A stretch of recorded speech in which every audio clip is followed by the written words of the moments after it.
दोस्तों रूस ने एक बार फिर भारत के सामने कुछ ऐसे बड़े ऑफर्स रख दिए हैं जिसे सुनने के बाद आप खुद कमेंट्स में आकर के बोलेंगे कि रूस भारत का सबसे अच्छा दोस्त है। असल में भारत करीब 114 नए राफेल की डील को फाइनल करने जा रहा है, लेकिन रूस ने यहाँ पर मास्टर स्ट्रोक चल दिया और रूस का कहना है कि अगर भारत हमारे साथ SU-57 यानी कि 5th जनरेशन फाइटर जेट खरीदता है तो हम 114 राफेल की कीमत पे करीब 230 ऐसे विमान भारत को दे सकते हैं। और रूस ने अपना ये स्टेटमेंट देकर के पूरे डिफेंस सेक्टर में हलचल पैदा कर दी है। दूसरी खबर भारतीय DRDO से सामने निकल के आ रही है, जहां पर DRDO ने एक बार फिर Pinaka long range guided missile का सफल परीक्षण करके भारत को डिफेंस सेक्टर में एक नई दिशा दी है। पिनाका की रेंज पहले से और ज्यादा बढ़ गई। लास्ट अपडेट भारतीय DAC यानी कि डिफेंस एक्विजिशन काउंसिल से सामने निकल के आ रही है, जिसके तहत रक्षा मंत्री ने क्लियर कर दिया है कि इस बार हमारी सेनाएं लगभग 80,000 करोड़ रुपए के हथियार खरीदेंगी, जो कि भविष्य में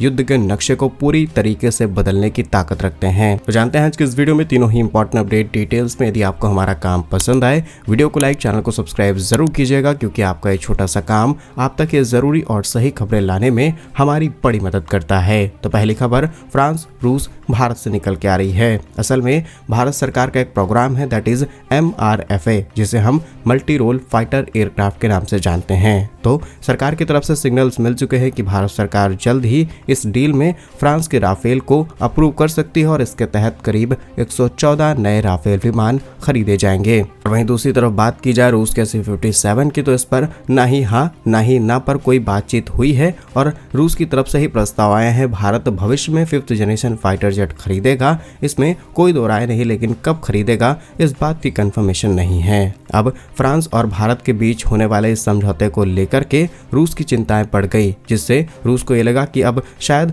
भारत SU-57 के इस डील को ठंडे बस्ते में डाल देगा। और ठीक जैसे ही ये खबर सामने निकल के आती है, रूस ने अपनी सनसनीखेज छोड़ दी। असल में अब रूस की सरकारी डिफेंस कंपनी रोस्टेक के एक सीनियर अधिकारी ने चौंकाने वाला खुलासा किया है। खुलासा ये है कि SU-57 की कीमत को लेकर के भारत को परेशान नहीं होना चाहिए और रिपोर्ट्स के मुताबिक 5th जनरेशन फाइटर जेट सिर्फ और सिर्फ भारत के लिए राफेल से भी कम कीमत पर ऑफर किया जा सकता है। असल में बातचीत जिस बड़े अधिकारी से हुई उसके बाद उन्होंने बताया कि भारत के लिए SU-57E स्टेल्थ फाइटर जेट का पूरा पैकेज हम भारत को देंगे और फ्रांस से खरीदे जा रहे राफेल जेट्स की तुलना में इसकी कीमत 50% कम हो सकती है। हालांकि अधिकारी ने इनिशियली कोई भी प्राइस नहीं बताया है कि किस कीमत पर SU-57 भारत को दिया जाएगा और कितने % डिस्काउंट लगा करके भारत को ऑफर मिलेगा, लेकिन ये तुलना पूरे प्रोग्राम की कीमत पर की गई है, जिसमें MRO फैसिलिटीज, मेंटेनेंस और बहुत सारी चीजें इन्वॉल्व होती हैं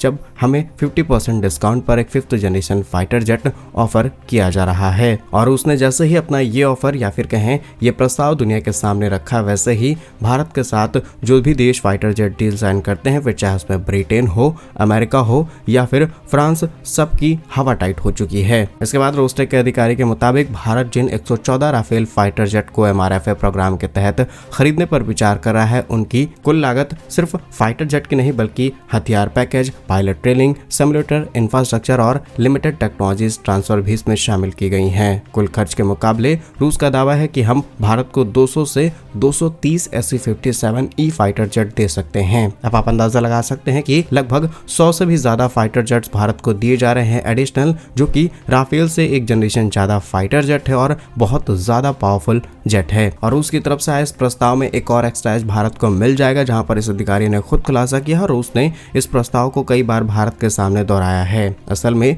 रूस के साथ अगर भारत इस डील को फाइनल करता है तो भारत को 100% TOT यानी कि टेक्नोलॉजी ट्रांसफर मिल जाएगी, सोर्स कोड मिल जाएगा, हथियारों को इंटीग्रेट करने की फैसिलिटी और तमाम वो सारी चीजें जिसके लिए भारत को एडिशनल पेमेंट करनी पड़ सकती है किसी और देश के साथ, रूस वो सब कुछ इसी पैकेज के अंदर डाल करके भारत को हैंड ओवर करेगा। और सही बात है कि राफेल की डील को अगर हम फाइनल करते हैं तो भारत को सोर्स कोड किसी भी कीमत पर नहीं मिलने वाला है। साथ ही अधिकारी ने एक और स्टेटमेंट दिया जहां पर उन्होंने कहा कि आज के समय जिस तरीके की युद्धिक स्थिति बदलती जा रही है, भारत के आस पड़ोस में अनस्टेबिलिटी है, सोर्स कोड बहुत जरूरी हो चुका है, क्योंकि अगर सोर्स कोड नहीं होगा तो आप उसका इलेक्ट्रॉनिक वॉरफेयर की तरह इस्तेमाल नहीं कर पाएंगे। उसमें सॉफ्टवेयर अपग्रेडेशन आप इजीली नहीं कर सकते हैं और बहुत सारी नई चीजें ऐड ऑन करना, नए हथियारों को इंटीग्रेट करना, सारे कंपैटिबिलिटीज आपके हिसाब से नहीं चल पाएंगी। और ऐसे में आपने जिस देश से विमान खरीदा है, कहीं ना कहीं उस पर लंबे समय तक निर्भर रहेंगे। अब ये दावे भारत के सामने ऐसे समय में आए हैं जब भारत अपने भविष्य के फाइटर जेट स्ट्रेटजीज को लेकर के विचार कर रहा है। भारत को यह तय करना है कि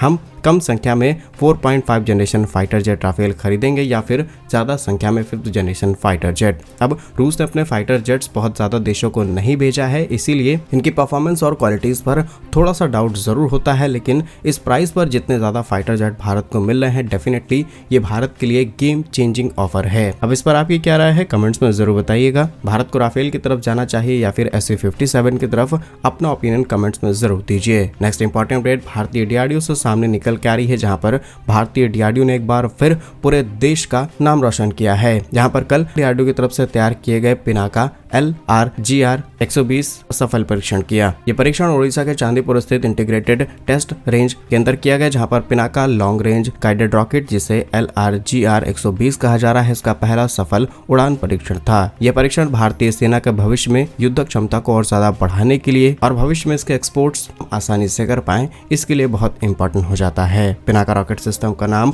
भगवान शिव के धनुष पर रखा गया है। इनिशियली ये एक अनगाइडेड रॉकेट लॉन्चर था जिसकी मारक क्षमता करीब 40 किलोमीटर थी। अब इसके गाइडेड स्वरूप को डेवलप किया गया, जिसकी रेंज 120 किलोमीटर तक हो चुकी है और पिनाका लॉन्ग रेंज को तैयार करने में DRDO की सबसे अहम भूमिका रही है। अब इसकी थोड़ी सी जांच पड़ताल की जाए कि इसकी ताकत कितनी है। असल में इसके अंदर नेविगेशन, गाइडेंस और कंट्रोल सिस्टम इंटीग्रेट कर दिए गए हैं। इससे इसकी सटीकता इतनी ज्यादा हो जाती है कि यह 10 मीटर के दायरे में लक्ष्य को बहुत ही एक्यूरेसी के साथ भेज सकती है। आपको बता दें, साल 2021 के बाद चीन की ओर से 300 किलोमीटर की रेंज वाले रॉकेट सिस्टम तैनात किए गए हैं, जिसके बाद भारतीय सेना ने DRDO से 120 और 300 किलोमीटर की रेंज वाले पिनाका रॉकेट को डेवलप करने की रिक्वेस्ट की थी। पिनाका लंबी दूरी और सटीक मारक क्षमता भारत की बढ़ाता है और कई युद्धों में इसने बहुत अच्छी परफॉर्मेंस दी है। रिसेंटली ऑपरेशन सिंदूर में भी इसकी परफॉर्मेंस हमने टेस्ट कर ली और अब आगे चल के चीन और पाक को काउंटर करने के लिए हमारे पास एक नया हथियार तैयार हो चुका है। और कुछ दिनों पहले इसकी खबर सामने निकल के आई जब फ्रांस ने इसमें इंटरेस्ट दिखा दिया, क्योंकि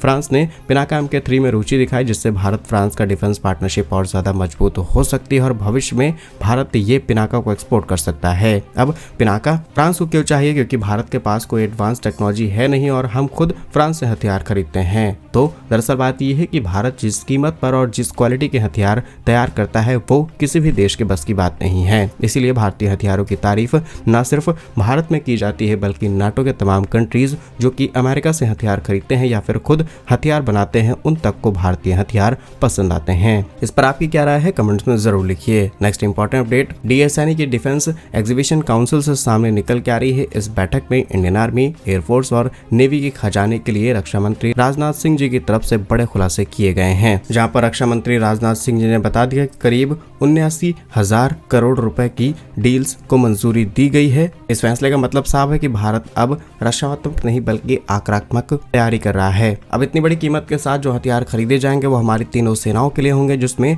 हाईलाइटेड रहेगा ड्रोन्स, जिसका इस्तेमाल हमने ऑपरेशन सिंदूर के दौरान देखा है। उसके बाद Pinaka rocket system, loitering munitions, anti drone system, हल्के radar, Astra MK3, spice 1000, high altitude long endurance drone, safely communication devices और मेक इन इंडिया के साथ विदेशी पार्टनरशिप। तो क्या कुछ कहना है आपका इस पूरी रिपोर्ट पर, कमेंट्स में अपनी राय जरूर लिखिएगा। भारत के ऐसे ही वीडियोस पाने के लिए वीडियो को लाइक, चैनल को सब्सक्राइब जरूर कीजिए। वंदे मातरम, भारत माता की जय।